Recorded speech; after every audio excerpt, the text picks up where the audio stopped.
Okay, next up, we have Margarita presenting Lazy Theta Star. Hello, everyone. So yeah, my name is Margarita, and I'm going to present to you a path planner that works in full 3D. That is an implementation of algorithm coming to us from more the video game side. So just want to point out that this was done in the context of the Marine UAS doctoral program, and thanks to Marie Skłodowska-Curie that was funding this. Okay. Right, so this was done in Sevilla, here in Spain, in CATEC, which is a center that specializes for aerospace technology, and also with the supervision of the University of Sevilla. So why did I decide to do another planner, right? We already have plenty of those. So planners should be picked according to whichever use case they are working with. So I'm going to show you which use case this was thought for, and hopefully this will work for you. The idea here was to use a planner that would work actually in a very large environment.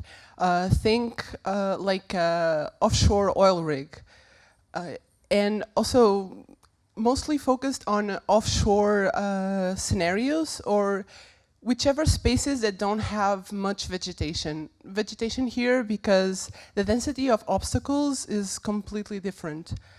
Here you can see that the free space is grouped together in large amounts where that would not happen like in a forest.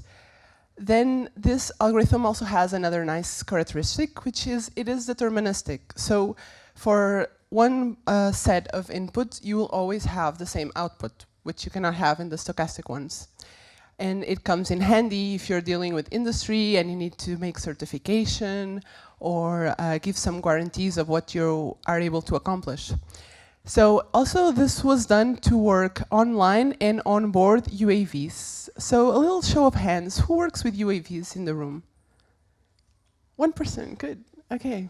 A couple more in the back, cool.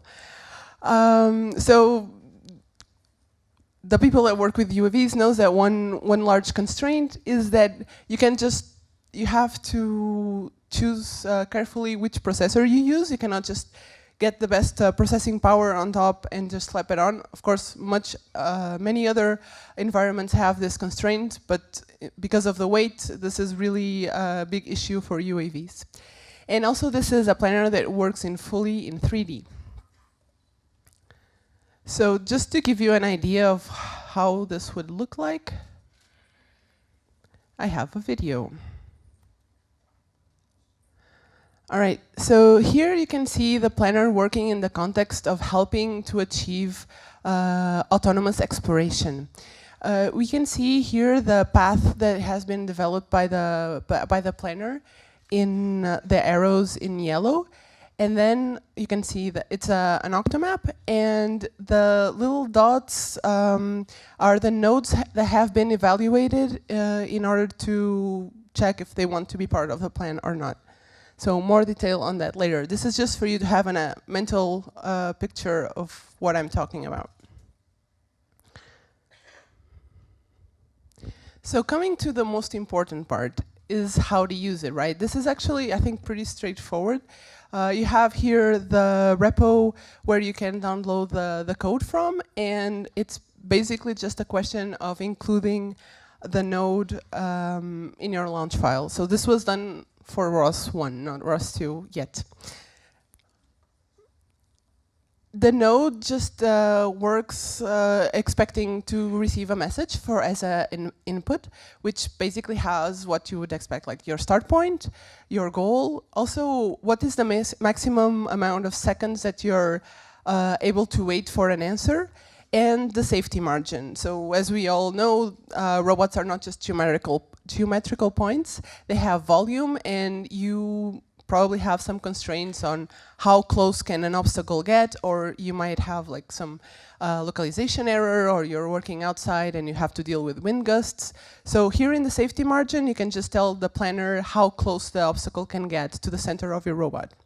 And then as an input topic. It just spits out a message that tells you whether if it was successful or not, and how many waypoints does the path have, and the ordered path. So one requirement is that your world is represented in an octomap structure. So building on the previous speaker, you already have a good idea of what a multi-resolution grid is. So I'm not going to go too much into that. I think, how many people have worked with octomap? So I have an idea. Oh, many more. Okay, so you know that this is light and has really interesting distinction of free, occupied, and unknown. And enables you to do obstacle avoidance, which is some of its strength. But for this particular implementation, it was also a source of challenge because it is so light, it was hard to univocally identify each visited voxel and to find out the neighborhood of each voxel, but these were all challenges that we were able to overcome.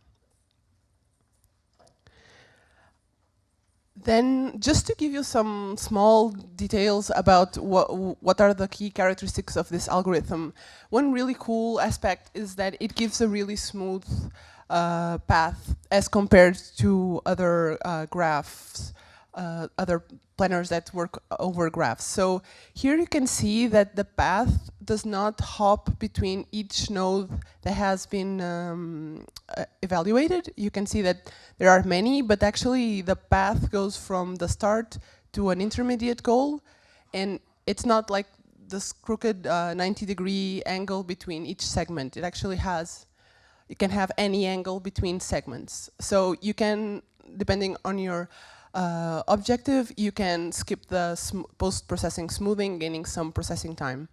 And lazy, because it does the minimum amount of obstacle checks it possibly can, and which comes really in handy because it's one of the bottlenecks.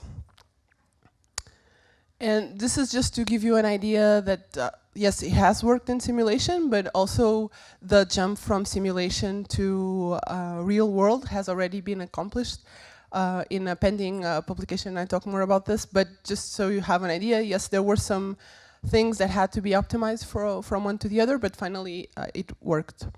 Using Upward and on ROSCon2018 this was done. Just some references if you need for the algorithm, octomap, and the paper that talks more in depth about this. Do we have questions?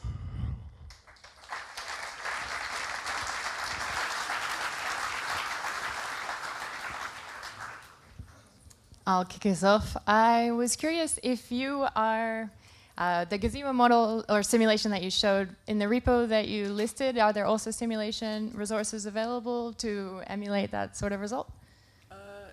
Yeah, so there is the data sets that I recovered from the laser, so you can easily just skip the whole octomap part if you have trouble in gathering some data from real life. You can use the data that is available there. Great. Any other questions from the audience or the live stream? All right, then please help me thank the speaker once again.